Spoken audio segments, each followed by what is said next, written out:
how you like it, yeah.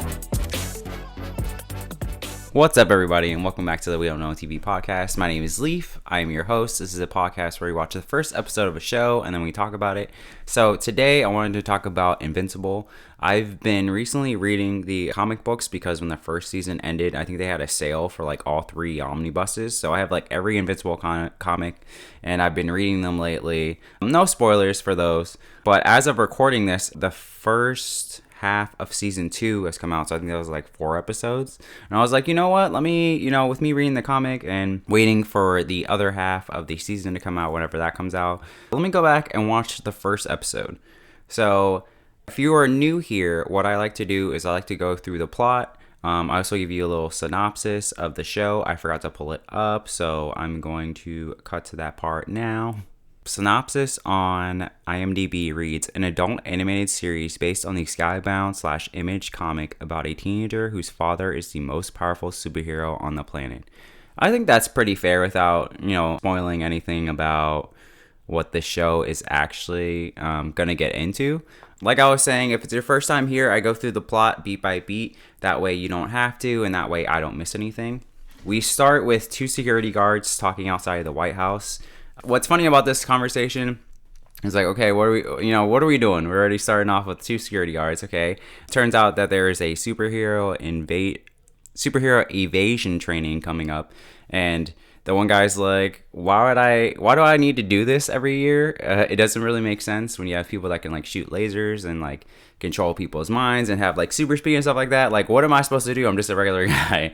And the other guy's like, I don't know, dude, that's your problem. Apparently that guy is going on a trip. It's going to be a father and son trip. He is a stepfather. He hasn't had a good relationship with his son. His son has, just been doing a lot of like bad things, but he's trying to get his life on track. And he's like, you know what? We found the money. We're going to go on this trip. I'm just lucky to bond with him. I didn't have my own kids. So like watching him grow up and yada, yada, yada, like all that stuff. It feels very much like, oh man, this dude's going to die. So this is where the Mauler twins show up. They pop out of the ground. One's like, yo, dude, we were supposed to be inside the building, not outside the building, you idiot. That's why you're the clone. And the other guy's like, I'm not the clone. So already there's this weird dynamic of like, one of them might be a clone, but they don't know which one's actually clone. So it's like, okay, what's going on here? The White House has like these cannons on top, and it is just straight up shooting them, and they're just having a casual conversation because these bullets aren't working. So it's like, government, what are we doing in this world? You know what I mean? Like, where you need to update the security. The security guard, for whatever reason, goes, yeah, these cannons aren't working. You know what? My little pistol is gonna work. So he starts shooting at them, and they're just kind of like, okay, dude, like, what did you really think was gonna happen?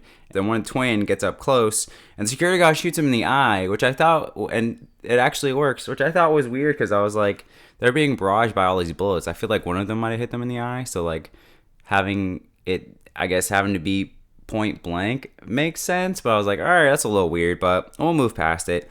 Of course, this upsets that twin, and he's like, all right, I'm gonna kill security guard. And this is where the Guardians of the Globe show up. They're basically the Justice League. So, and if you don't know the Justice League one, you've probably seen them. This is the team with, Batman, Superman, Flash, all of them.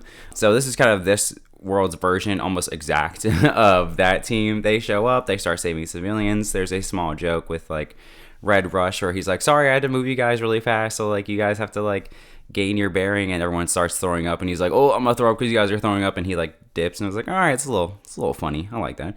This is where Darkwing, who's basically Batman, is saving some people. One of the twins grabs a lady and he chucks her into the sky.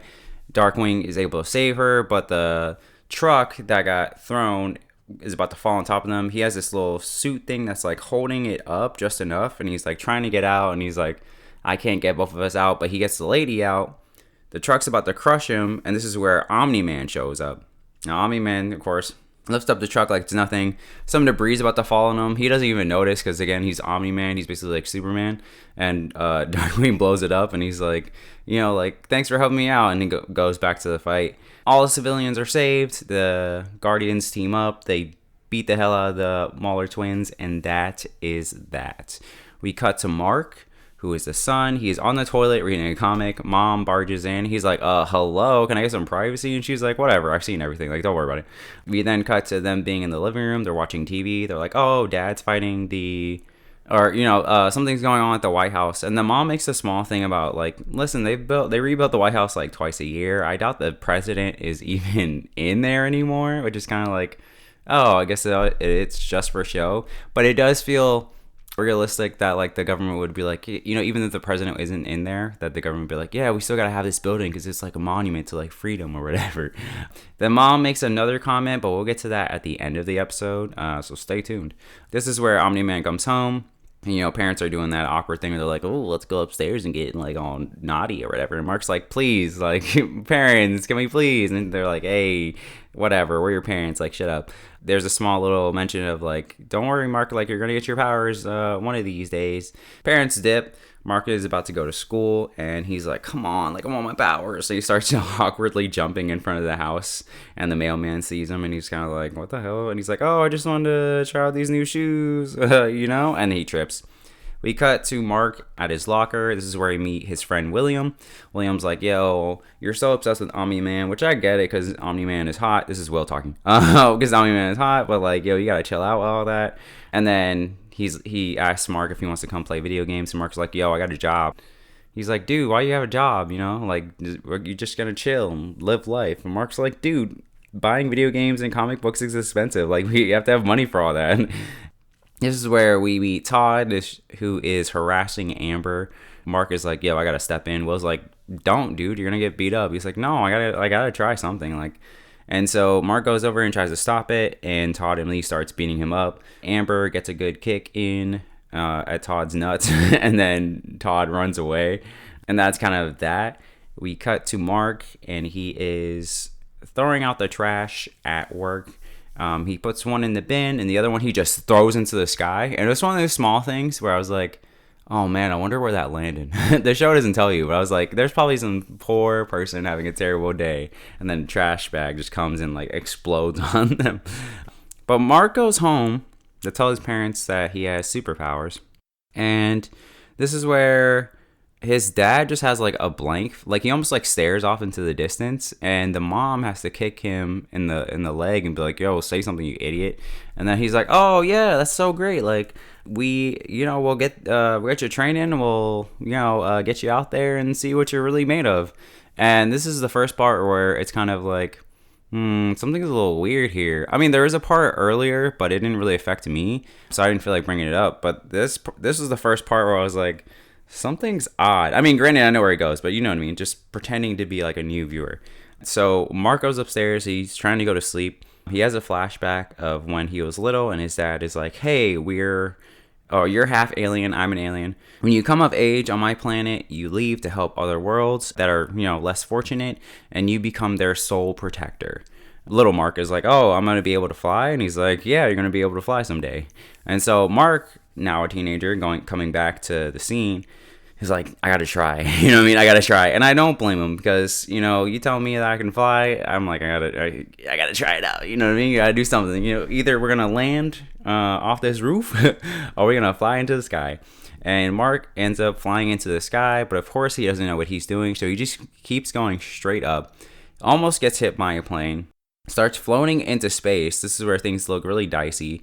Passes out. When he wakes up, he is hurtling towards the ground, and he kind of wakes up like just before he crashes.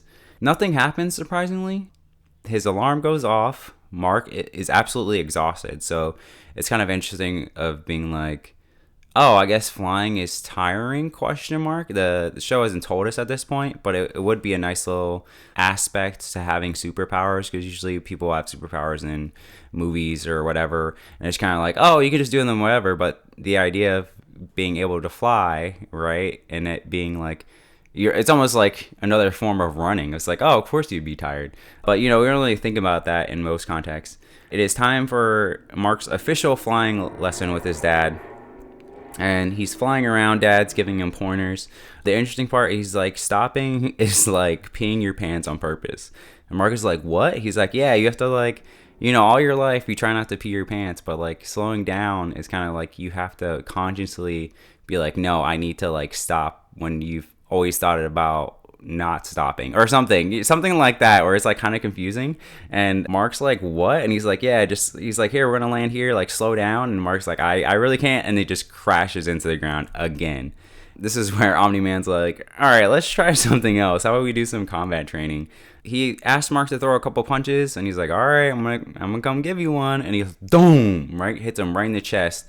And Mark falls, and he's like, why did you do that? Like, he can't breathe. And it's this nice little dose of reality where his dad's like, listen, if you want to be a hero, you got to be prepared for anything that's going to happen out there, especially because these villains aren't going to pull their punches.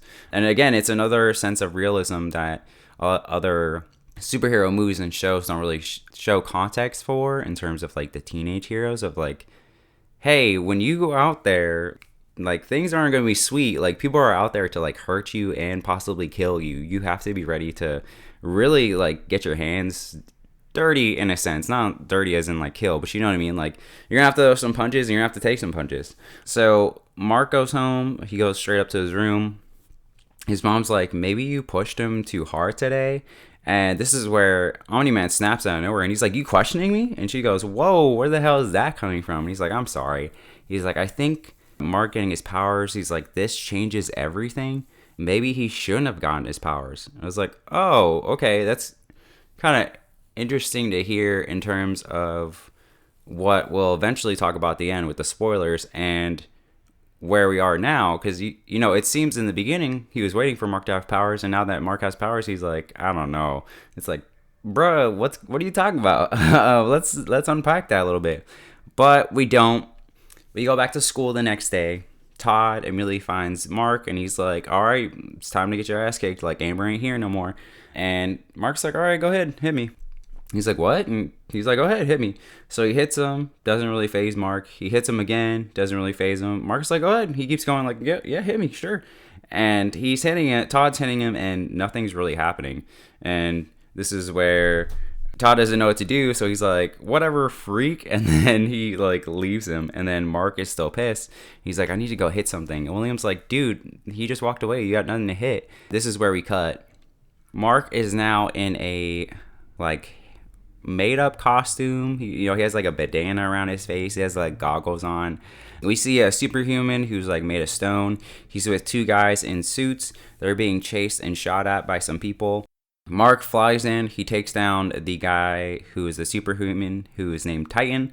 Titan's like, who the hell are you? And then he's like, he's like, you know what? I don't know. You have any suggestions? And it's like, what a teenage thing to say. But Mark takes down Titan, and his dad shows up, and he's like, you look absolutely ridiculous. Not only that, but you did way more damage to the city than you need to. Maybe you aren't meant for this. And Mark is like, hit me. And he's like, what? And he's like, go ahead, hit me. And then this is one of the best parts of this episode, where Mark truly turns into a child. And he's like, go ahead, hit me. Like, I know I can do this. I want to show you that I can do this. I want to prove that I can be a hero just like you. And he's like almost whining. And again, it's one of those things where in society, I hate to get all deep, but in society, we have this weird thing of like teenagers being adults, where it's like teenagers are just really older kids that are turning into adults. So I feel like this is, again, great context for Mark just being a kid, and he has Superman basically as his father, and he's like, I don't know if I can do this, but I want to show you that I can do this, but you have to let me, be out there so I can show you that I can do this. And, it's almost heartbreaking, but Omni-Man gives him a hug, and he's like, oh, you beautiful kid, like, follow me. And so this is where we meet Art. Art is the suit guy, and he's like, all right, I'm gonna get my suit. And he's like, here, try this one on. And so Mark tries one on, and he's like, I don't really know. I don't really like it. I want something a little more iconic. Art is like, okay, what's your name? And he's like, I don't have one yet. And he's like, oh, I kind of need the name to like get down the suit, which is, again, another thing that I feel like this is one of those things where it feels like someone who loves comic books made a comic book show, because when you think about superheroes, you don't really think about the way that their names match their costumes. I mean, some of them are obvious, like Batman. But what I mean is, like, when he's talking to Mark, he's like, Darkwing is called Dark Wings, so he has dark wings. War Woman, looks like she's ready for war. Like, your name helps define your costume, so I can help you find your costume. And it's like, oh yeah, it's one of those things I never really thought about, because you probably, if you got powers, you probably make the costume first, not thinking about who you want to be. And then once you find out your name, you're like, oh, I need a costume to match the name. I don't know if all of that made sense, but it made sense to me. So whatever. This is where we cut to Mark's mom. She's looking all over for him, and he crash lands into the backyard, and you can see a bunch of holes. This is where this thing, again, going back to this teenage thing, I'm like, bruh, I know it's the middle of the night, but you're in the middle of a neighborhood, a cul-de-sac, if you will, and you're just slamming into the ground. Into the fact that he's making craters, you know what I mean? It's not like he's like tripping, like almost landing, but then tripping a little bit, or he's just like full on like boom, like someone's dropping bombs. And I'm like, you're such an idiot. But she's like, you have school tomorrow. I gotta go to work. Stop slamming into the ground. Get inside. And then he's like, go ahead and make me. And she goes, oh, you think you're big now. You think the fact that I can't like physically move you because you got superpowers makes you feel strong, huh? And it's like, oh, okay. Nice to see mom slapping back. She's like, you don't talk like that to me in my house. And he's like, listen, mom, like this is important. And she's like, I understand that I'm not a superhuman and I can't do the same things as you and your father. I'm just your normal, everyday mom. You used to be able to talk to me. You can still talk to me. And this is where Mark's really worried about, again, living up to his father. And she's like, who says you have to live up to your father? And he goes, but what if I'm just like not enough? And she goes, how could you never not be enough? He's like, I love you. My normal, modern, no, non-powered mom or something like that. And she's like, I love you, asshole son. And they just like sit in the backyard for a second. And it is the best part of the episode, in my opinion. Or at least like the most heartwarming part. No, actually, you know what? Best part of the episode. So this is where we cut to the next day. We see a little kid. There was a newspaper. There is a small article that says "New Hero?" ? And it shows Mark in his like made up costume. Mark and his dad are in the sky playing around the world catch. And I'm like, this is one of those things where the comic book nerd comes out of me. And I'm like, they're strong enough to throw a ball around the curvature of the earth. I'm like, what's the science on that? I don't actually need the science, but it was one of those things I was like, this seems a little too far-fetched. But anyways, they're playing catch. He's like, Mark, what are you thinking? Mark's like, well, if I lie, you're just going to keep asking. He's like, I'm afraid I can't do all this. And as the ball's coming in, he's like, you ready for it? And Mark catches it. And he's like, being a superhero is kind of just like that, where you never know what's going to happen, but you're going to have to be ready for it. He says, you got to do things you don't want to do. You do things you didn't think you could do. It's okay to be scared. The whole point is to push through it and you'll be fine. He's like, all you kids these days think you're invincible. He's like, but you actually, because you have superpowers, are invincible. And then that's when Mark's like, holy shit. And then he goes back to Art and he's like, I got it. And then we cut to Mark in his suit, the one you've seen in the promos, first suit, and he just starts flying around. The music is banging. We're having a good time. This is the only part where I will mention the animation. There are at least two small parts where it looks like someone clicked on a JPEG and is just like moving the image around as opposed to like him actually flying. And I feel like the only reason you notice it is because the background scenery looks so good that when you see those two moments, it's like, oh, that's like, oh, okay, I guess you guys didn't have enough animation budget. But again, they're just like 2 seconds for each one. So not that bad, but just enough to, I felt I needed to bring it up. This is where we see an explosion. Kill Cannon is attacking the police. Mark goes into attack. He does the Man of Steel thing where he's like, he's like punching him around the city. And there's like two things that dawned on me. One, this seemed like a guy with a cannon for an arm. So I was like, is this guy superhuman or is he just a guy in a suit? Because you're punching him. Like, you know what I mean? The other thing is he's punching him through the city. And it's like, Mark, did you not learn from the first time that you did this? This is only your second time. But did you not from the first time when your dad was like, hey, you did way more damage than you needed to? You're doing it again. And the guy's like, who the hell are you? And he goes, and then we get the splash of the title screen, Invincible. And then the credits start rolling. And then they go, psych. We go back to Red Rush, which is this show's version of basically The Flash. He's on a picnic with his girlfriend. There's a villain nearby. He zips away, stops him, comes back, but he's still in his suit. And she's like, yo, you promised. And he goes, oh, my bad. He goes back to regular clothes. And she's like, how can we be together if you can't even hold a regular conversation? And he's like, you don't understand. I have super speed and super perception. He's like, for me, everything is like almost moving really fast. So like to sit down and have a conversation with someone is almost agonizing. And of course, he does the boyfriend thing you do when you're like, oh, fuck, I didn't mean to say that. And then he has to apologize, and he apologizes. And, she forgives him. But his watch starts flashing. Turns out there's an emergency. He got to go. He zips away before she can be like, yeah, go ahead and go. And it's one of those things of like, dude, just wait like 2 seconds for her to be like, yeah, you can go. You know what I mean? What's another 2 seconds when you have super speed? This is where we cut to all the Guardians, kind of see what's going on with them before they get the alarm. So we go to Immortal. He is fighting some dude in like a rocket, looks like almost old-timey rocket suit. And he's like, I'm going to blow up all of Denver. I'm like, all right, dude, I guess there's always the small ones. And Immortal grabs him and just throws him into space. And he's like, when all else fails, just throw him into space. And I'm like, dude, are you a hero? Are you an anti-hero? I mean, listen, I'm an anti-hero at heart. So fine with me. But I just thought it was a little overkill. And then we go to Aquarius. He is sitting on a throne. He is absolutely bored. When the watch goes off, he's like, oh, finally, something to do. War Woman is a businesswoman. She's having a conversation with someone, and they're like, we're gonna make like 10% more this year. She's like, I'm not worried about the shareholders. I was trying to make it free for everybody. I'm trying to help the world. And she's like, don't you do that all the time? And she's like, yeah, but you could always do it more. We go to Martian Man, and he is just like in a homeless building, or he's in a abandoned building stretching for some homeless kid. And it turns out he made a new record. He can like stretch farther this time. It's really odd. And he flies away. Darkwing is stopping a robbery. He's trying to get some information from the robbers. When the watch goes off, he dips. We go to the Guardian base, which is in a mountain. Darkwing is the last one to show up.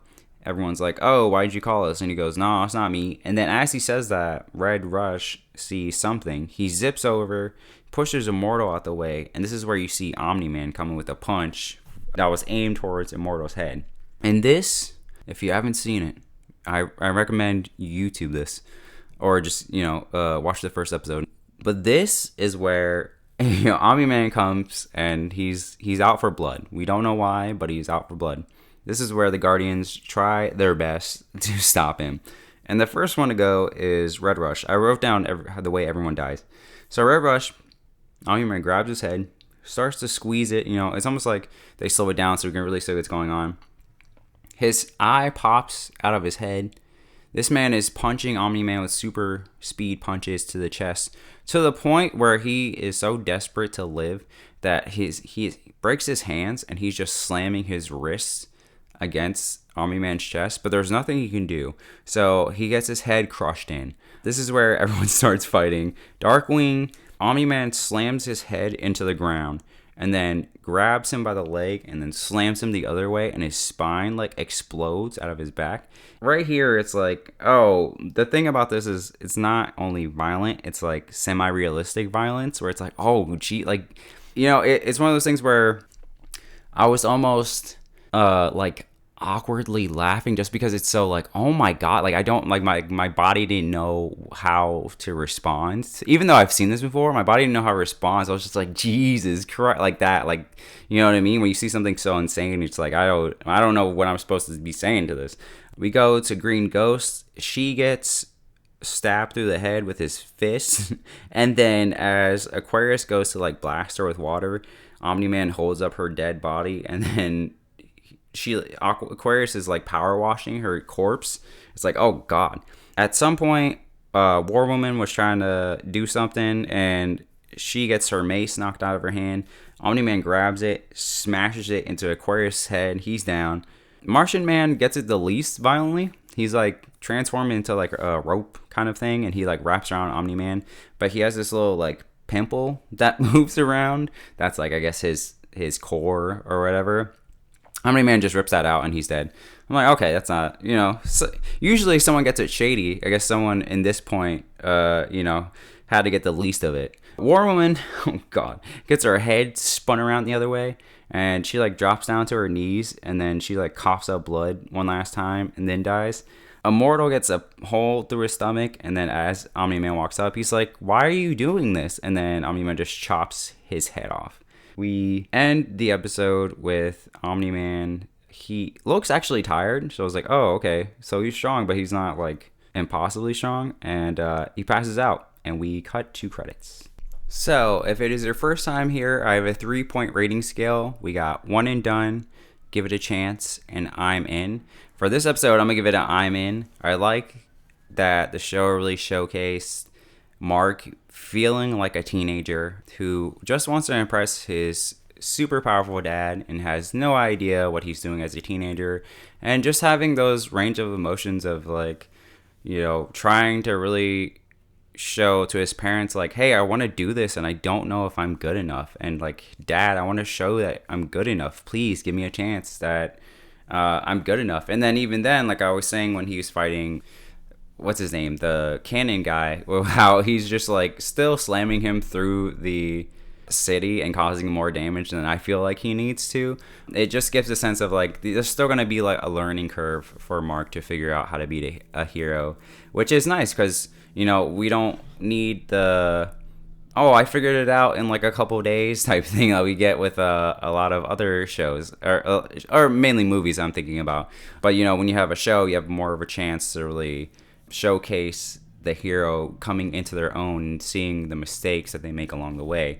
I think, of course, the end, obviously, with Omni-Man, who's supposed to be, this world's like Superman, even him saying, oh yeah, I'm supposed to be like the soul protector and like I come to planets that need help, and then him just crushing everyone, brutally. It's just kind of like, why the hell did he do that for? What are we talking about?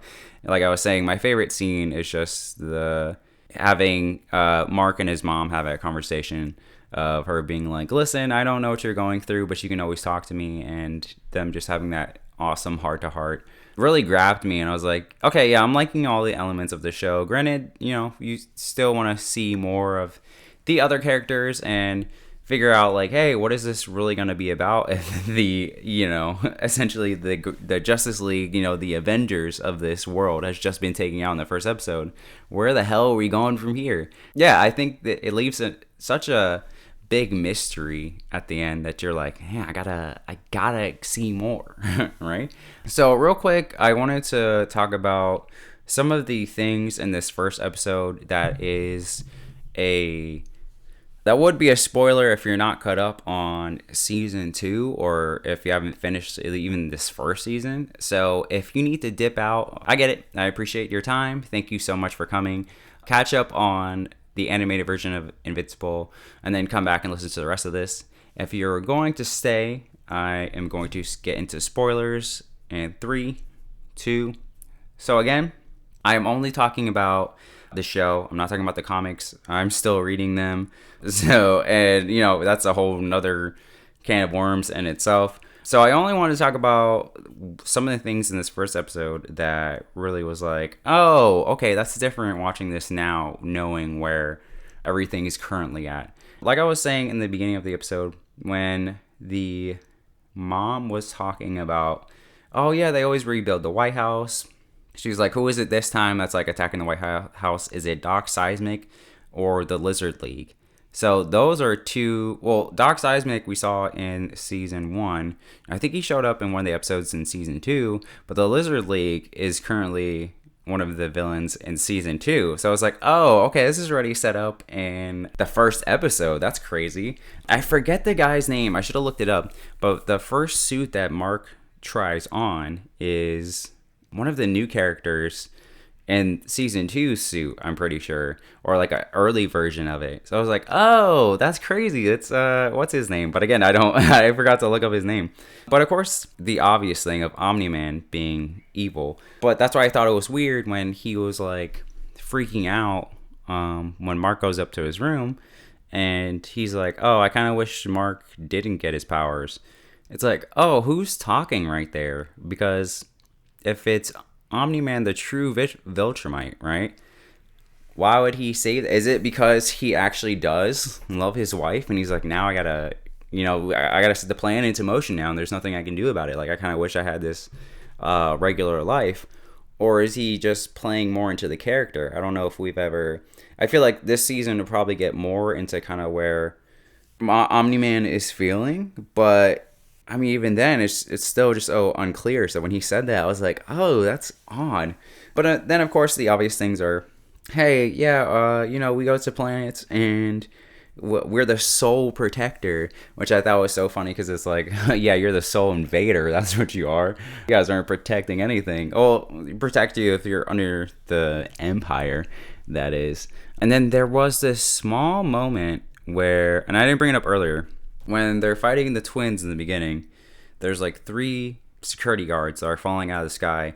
Omni-Man grabs 2, and the third one, Immortal's like, oh, he's not going to grab him. So he goes to grab him, and then Omni-Man comes up and he grabs him, and he's like, I was going to get him.